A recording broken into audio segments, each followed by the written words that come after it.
大家好，今天课程的内容是通过特征值分解计算矩阵的幂 （Calculating the powers of a matrix through eigenvalue decomposition）。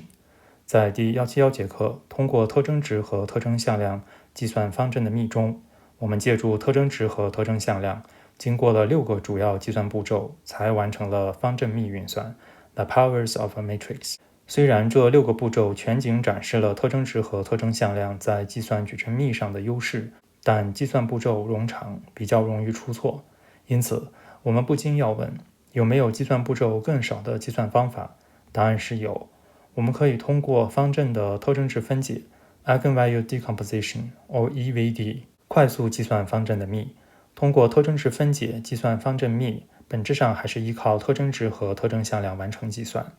之所以它能够将计算步骤压缩，主要还是因为它前期将方阵进行了分解，或者说将后期的计算任务分散到不同矩阵中，这样一来，计算难度降低的同时，还提高了计算效率。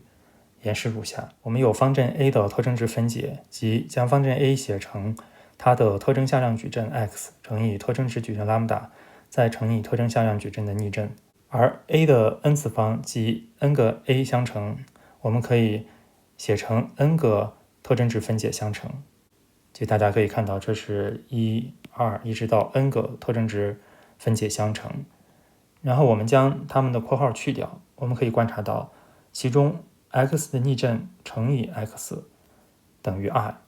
这里也是 x 的逆阵乘以 x， 这里也是 x 的逆阵乘以 x， 以及乘以 λ 乘以 x 的逆阵。然后我们就会有 x 乘以 λ 乘以 i 乘以 λ 乘以 i 乘以 i 乘以 λ 乘以 x 的逆阵。由于单位阵 i 不影响计算，因此本质上是 n 个 λ 相乘。因此最终我们可以将 a 的 n 次方写成 x 乘以 λ 的 n 次方乘以 x 的逆阵。最后请大家留意一种说法，虽然只有方阵才可以完成幂运算和特征值分解，但有时也会遇到矩阵的幂或矩阵的特征值分解这种比较松散的说法。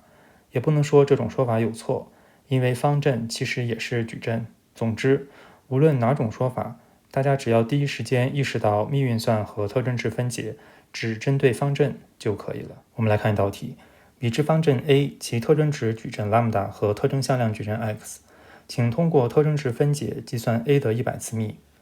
这是方阵 A， 方阵 A 是一个2阶方阵，即2行2列的矩阵。这是方阵 A 的特征值矩阵 λ，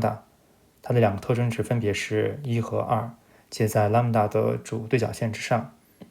这是与 λ 对应的特征向量矩阵 x， 即与特征值1对应的特征向量是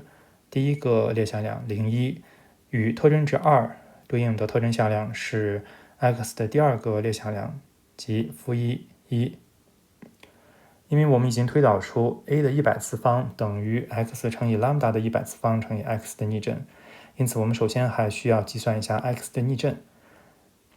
那么我们计算出 x 的逆阵也是一个2阶方阵，它的4个元分别是1、1、-1、0。现在我们分别将 x、λ 以及 x 的逆阵带入这个式子当中，我们就会有 a 的100次方乘以 x 乘以 λ 的100次方乘以 x 的逆阵。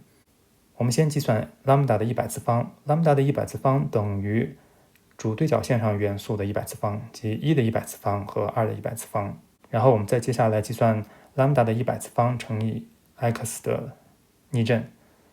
这是计算结果。它的4个元分别是1的100次方、1的100次方、-2的100次方和0。由于1的100次方和1的100次方均为1、1，因此我们再乘以 x，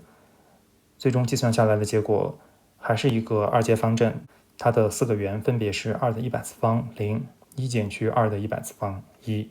这样我们就计算出了 a 的100次方。我们再来看一道题，已知马尔可夫矩阵 M 其特征值矩阵 λ 和特征向量矩阵 x， 请通过特征值分解计算 M 的100次方。这是马尔可夫矩阵 M， 它是一个2阶方阵，即2行2列的矩阵。这是 M 对应的特征值矩阵 λ，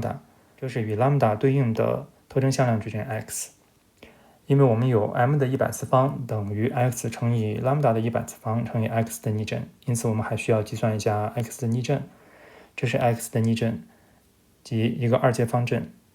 现在我们将 x、lambda 和 x 的逆阵套入上式中，就会有 m 的100次方乘以 x 乘以 lambda 的100次方乘以 x 的逆阵，而 lambda 的100次方等于主对角线上的元素的100次方，即1的100次方和负的0.5的100次方，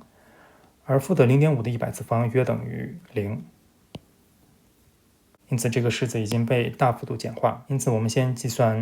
lambda 的100次方乘以 x 的逆阵，